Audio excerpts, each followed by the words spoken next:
And this is the crew. Mr. Snake, Serpentine, safe-cracking machine, imagine Houdini but with no arms. Jackpot! Yes! Hi Mark, how are you? Good, Leigh. How are you? I'm good, thank you. Thanks for your time today. Can you tell us a bit about Mr. Snake? How does he fit into the bad guys? What does he bring to the team? Mr. Snake is essential. He's an essential bad guy. He's a safecracker. You need a safecracker. And he's a very irritable, cranky, sarcastic, somewhat distrustful, but loyal friend. But he does his job. He can also be a rope if necessary.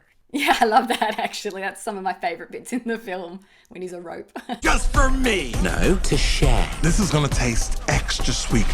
Nope! Sucker! That's it! I teach you to share!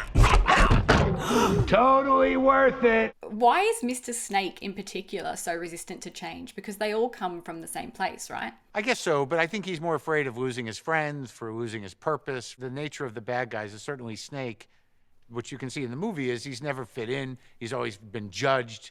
So, to finally have a crew of other animals that think like you and act like you and do the things you like to do and you kind of have a camaraderie with, that's a big deal. So when things start to change, I think he's afraid of losing that. Do you have any favourite Mr. Snake lines or moments from the film? The guinea pigs. We're all the guinea pigs. I'll rescue them. You've never volunteered for anything.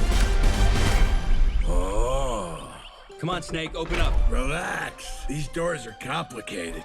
Snake! Are you kidding me? We're supposed to save them, not eat them? Well, I'd say they've gone to a better place. But I also like that, you think he's betraying Wolf and it turns out he's not. I like those turns in the story. And you're obviously no stranger to voice work with your podcast and other animated projects. But Sure. What did you do in this particular project to put that Mr. Snake hat on? Well, I think this one really challenged me to find an emotional place for the voice. I can do voices, but none of them are that different than me, most of my voices. My podcast is me, being me on a podcast. But for Snake, we had to work on the bond between me and Wolf, and Sam and I did a lot of one-on-one work. So to sort of do the voice, but not have it be detached, but have a sort of emotional component to it. Bad guys acting good?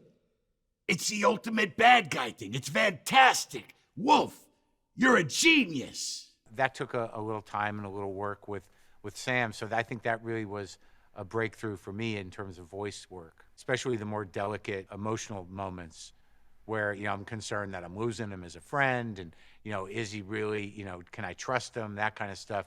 There was a few scenes in there where, our friendship really had to you had to feel it.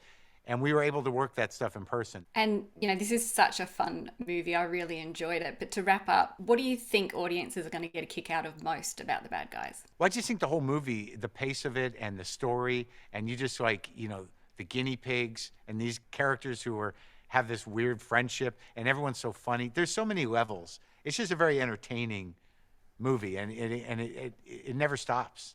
It's just right when you get into the movie, it just goes, and you're on this ride. It's good. I've heard it described as Tarantino for kids, and which would sound strange, but it actually is just perfect. Yeah, there's some of that. There's a little bit of Baby Driver to it, and a little bit of Ocean's 11 kind of stuff.